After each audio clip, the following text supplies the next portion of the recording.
नाशिकच्या त्र्यंबक रोडवरील Maharashtra police academy 123व्या प्रशिक्षणार्थी पोलीस उपनिरीक्षकाच्या तुकडीचा दीक्षांत सोहळा पार पडला.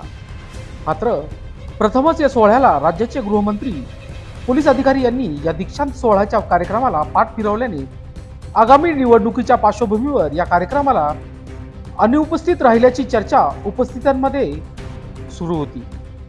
या तुकडीमध्ये 246 पुरुष आणि 5 महिला असे 251 प्रशिक्षणार्थी पोलीस दलात सहभागी झाले. राज्याचे सेवानिवृत्त अप्पर पोलीस महासंचालक संजय कुमार यांच्या प्रमुख उपस्थितीत हा सोहळा संपन्न झाला. या सोहळ्यात प्रशिक्षणार्थी पोलीस उपनिरीक्षकांनी संचलन केले. त्याचप्रमाणे मान्यवरांच्या हस्ते बेस्ट कॅन्डिडेटला देखील गौरवण्यात आले. दरम्यान अंकुश दुधाळ